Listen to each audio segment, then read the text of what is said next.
Okay, but Liz, I'm trying to record. I don't need your sass right now.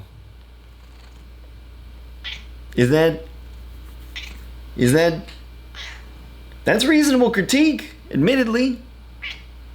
Okay, I'm not gonna stand for that.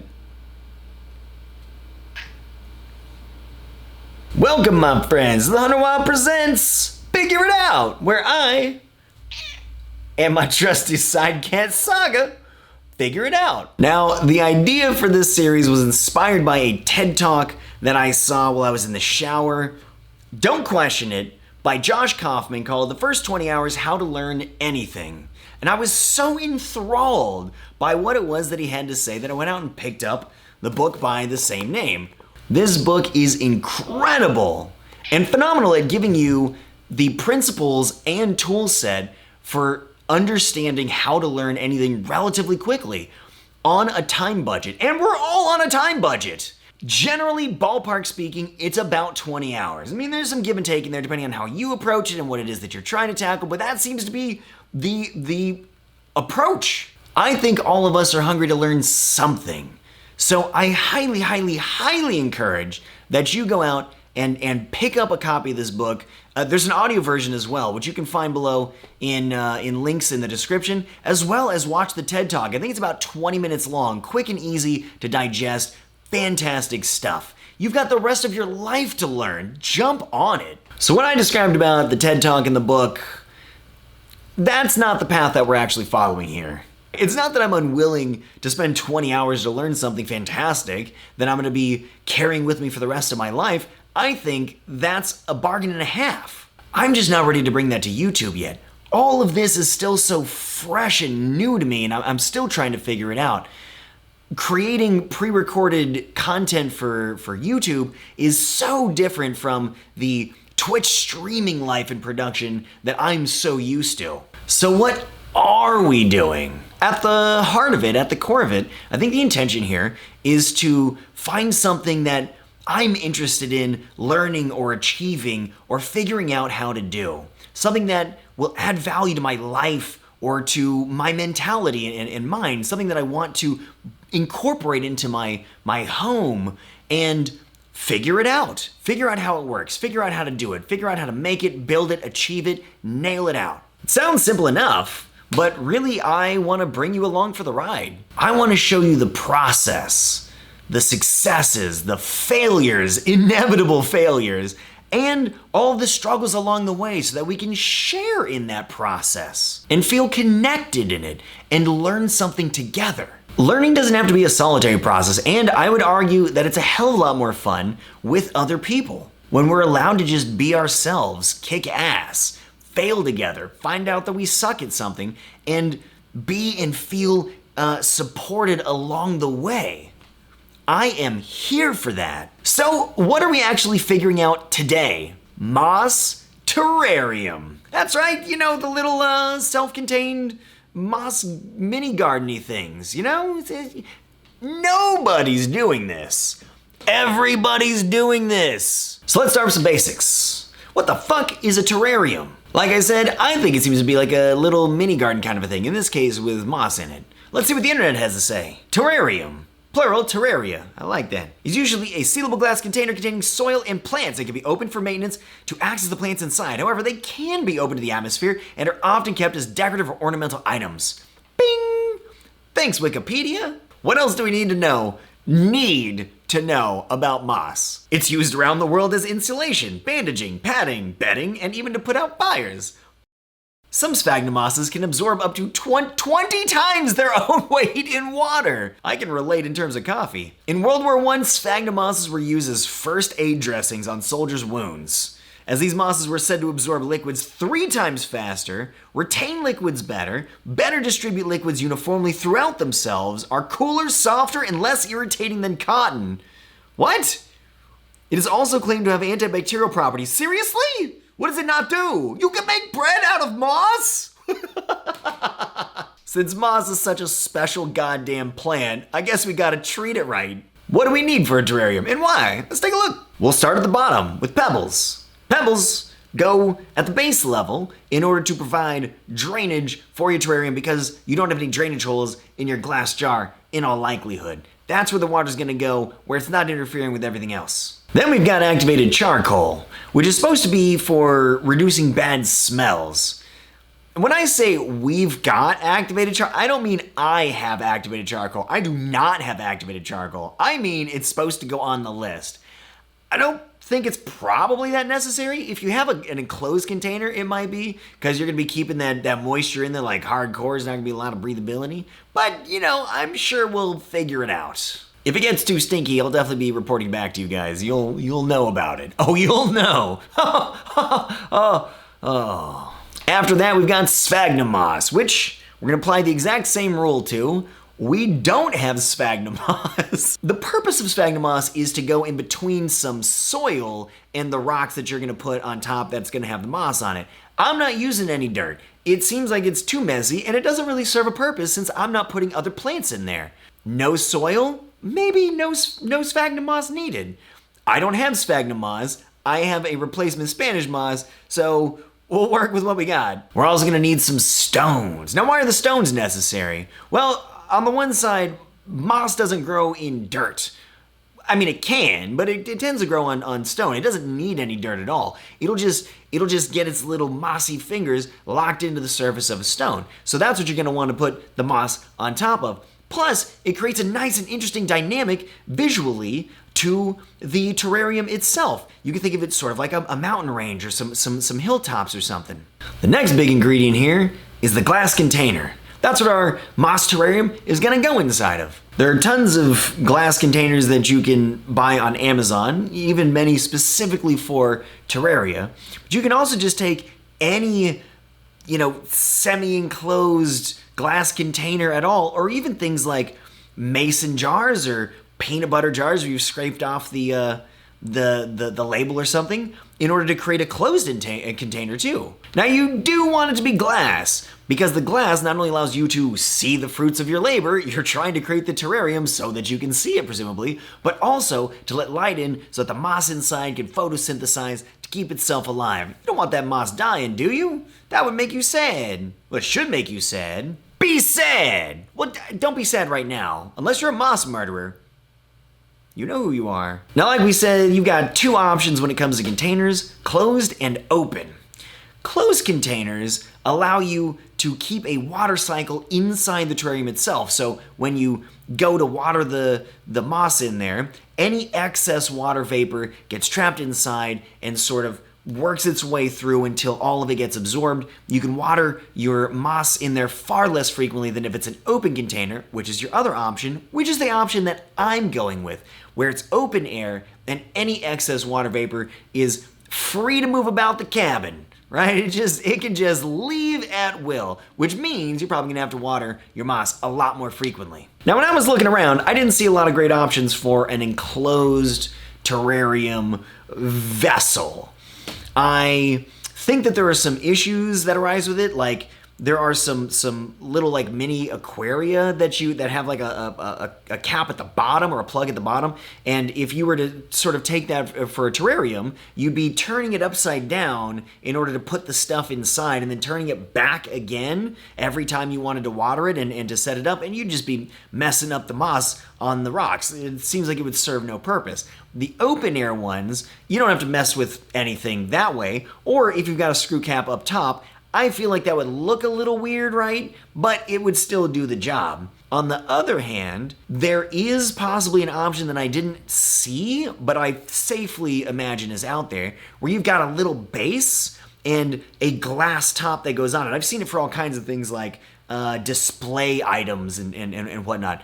If you can build your terrarium on the base and you can take the glass display cap like on and off, that seems like a great situation. You build it all out, you can spray the water in there, and then you put the cap on, and it's got the enclosed system, and you can see the entire thing. I think that sounds beautiful. Finally, we got the big star of the show, the moss. You can buy moss online, just gotta make sure that it's actually living moss, because there's tons of decorative super dead moss. You probably don't want that up in your terrarium if it's meant to be like a living moss terrarium. But you can also find moss out in the world. It's usually residing in damp, protected, shaded places, maybe nearby some waterways, something that's gonna be providing a lot of water. But you can also find moss, you know, in the city, around buildings. If you find like the shaded side of a building where there's air conditioning units or a lot of water drainage or something, you could probably find moss there. As always, if you're gonna be going out in the world, check your surroundings, make sure you're safe, watch out for wildlife, watch out for people life, don't slip and fall, you know the drill. Last, and probably actually least, is the water bottle little spray mister thing. Mister? Monsieur. This is gonna be used for hydrating, watering your little moss terrarium. You don't want to be blasting the moss off of the rock with like a fire hose every time, do you? No. You just need a little bit of this.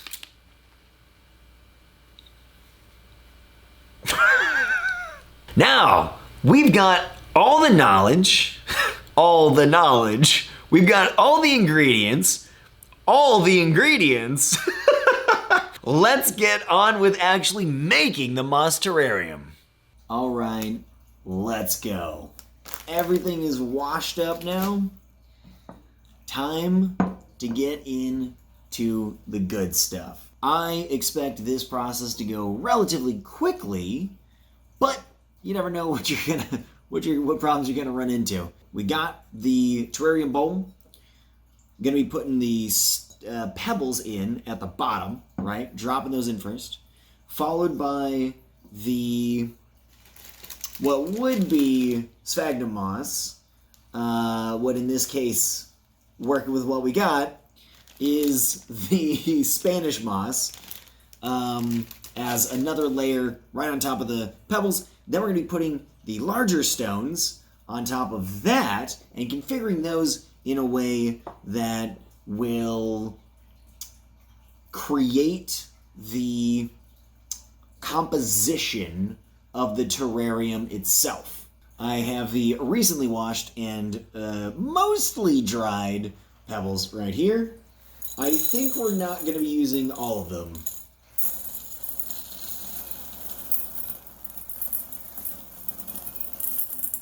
Let's see how that looks. That looks pretty. That looks pretty good. That looks pretty good as it is. I am kind of interested in having a bit more depth, specifically to be able to place the larger stones into it to really like anchor it a little bit more. I don't know how that's going to work out with the other Spanish moss that we're putting on top. So I'll give it a little bit more. I'm the kind of person who will totally overdo it on accident every time. I was a career artist before I became a streamer, which before I started doing what I'm doing now. And one of the things that you learn relatively quickly is that you basically, most people are inclined to work until they have completely fucked up their project. All right, now one tip that I read for working with some of this moss, not specifically Spanish moss, but with the sort of the substrate moss, is to dampen it, to get it wet, and then squeeze out everything that you can. I know that the sphagnum moss works differently than this moss.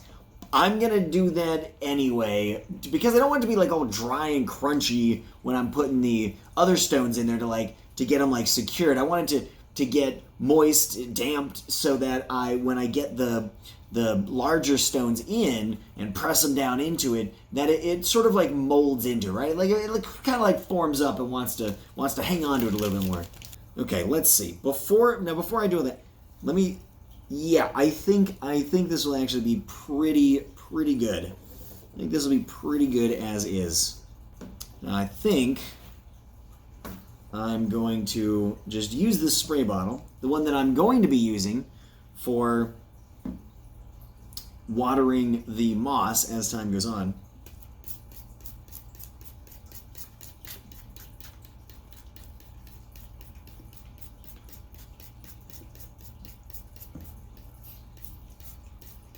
This is actually getting like really dark in there as it's soaking up the water. It's kind of interesting. I wonder, there's no way that this moss is still alive, right? It's really green. It is quite green. I don't think I'm going to have too big of a problem with this the more I think about it, because the moss is going on top of those stones, right? The moss, this might already be too much as it is. The moss is going on top of the larger stones that I'm going to be placing in there. And so it's not going to be, the moss isn't going to be like reaching down into this stuff, right? It's not going to be soaking up any water from there. So I feel like we should be pretty comfortably situated, I think. Okay, so a couple pieces that I'm pretty sure that I want in there. A couple of larger pieces that are going to be sitting at the back. And sort of, so as you're looking at it from the front, from the face, it's going to have like a sort of a progressive, like a building up sort of structure to it. You are working with a super limited space. There's only so much that you can do. I think that makes it a little bit more interesting as a problem to be solved. So, getting these locked in there may be a little more troublesome than I initially expected.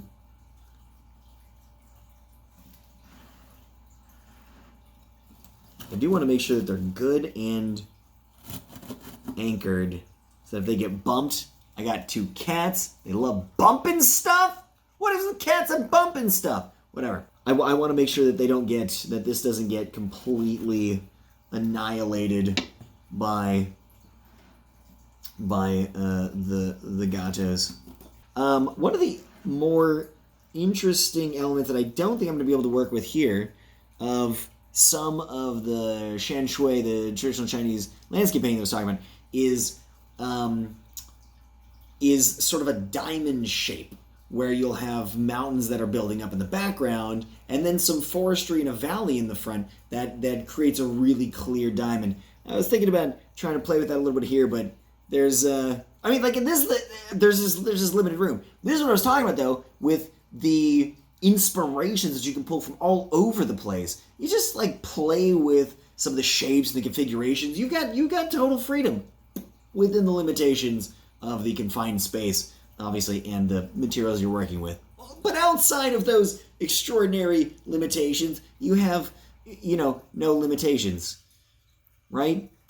Don't run the math.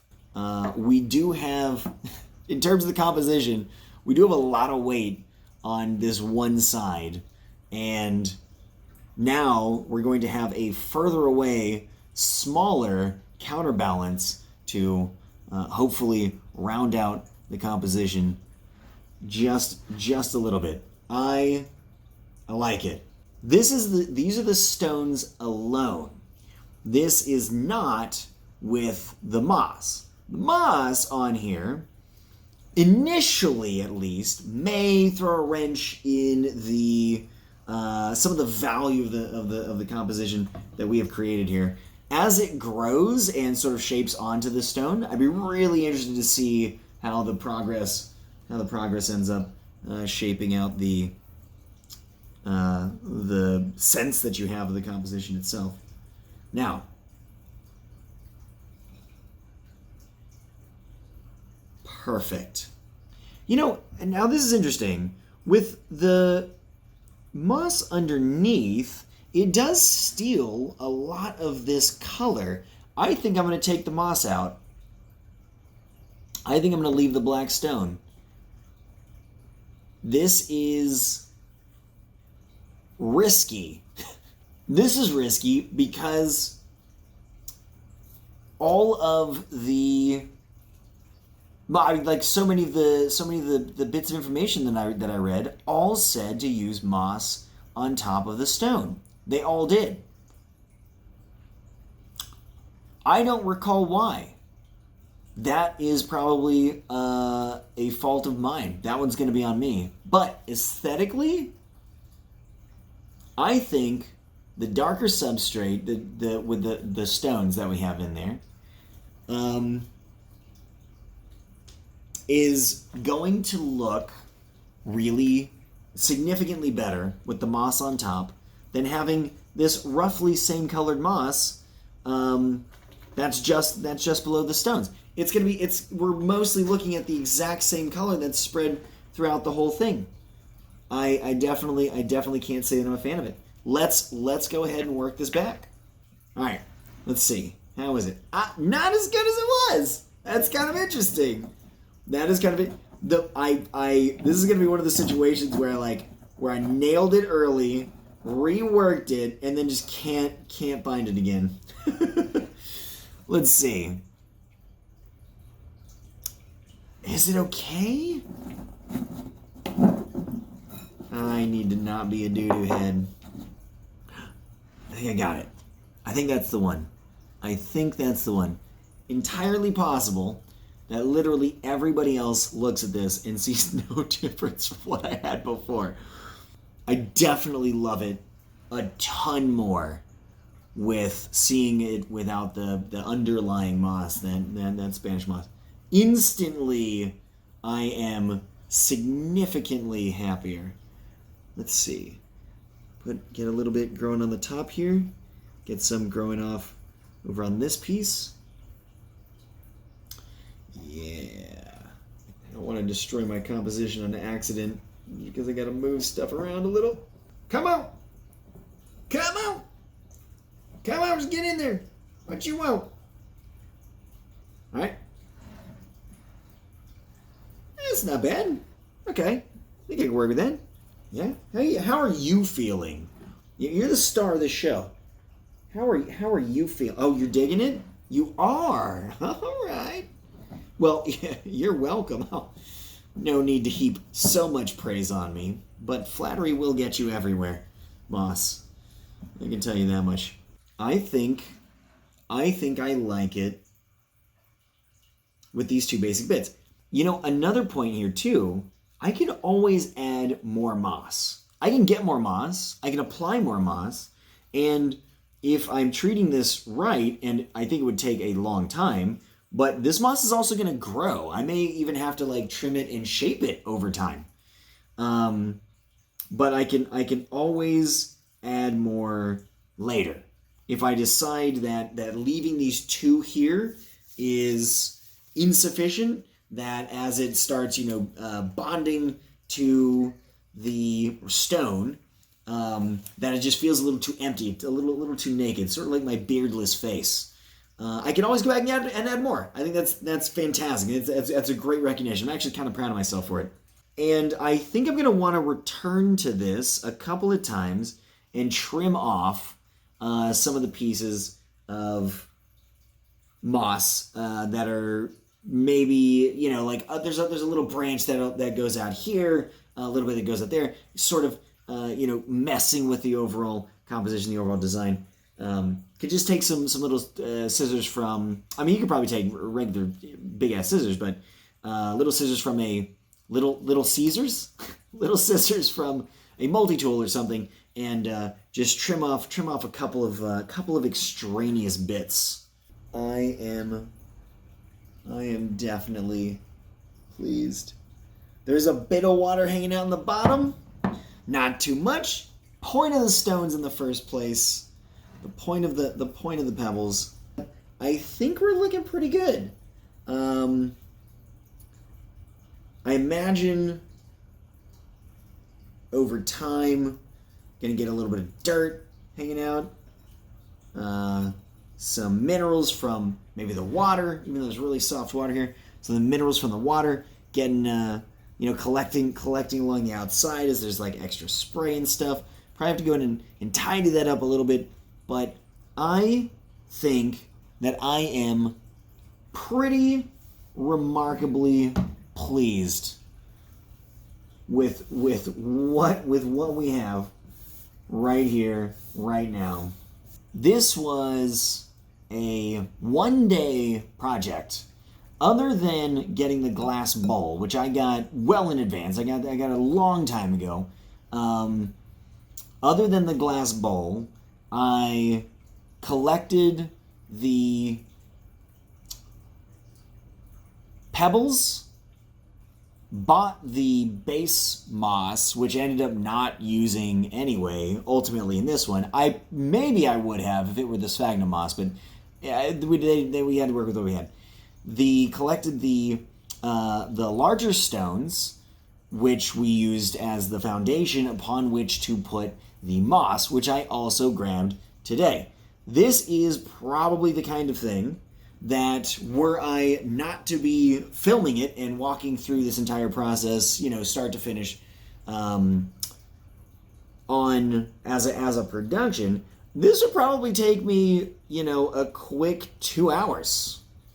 This is a project that, even in the absence of watching this video, you could sit down, Google it, get a list of ingredients, the reasons why those ingredients matter, because you got to know that stuff in order to understand how it's all going to be assembled and roll out together, and then collect and piece it together.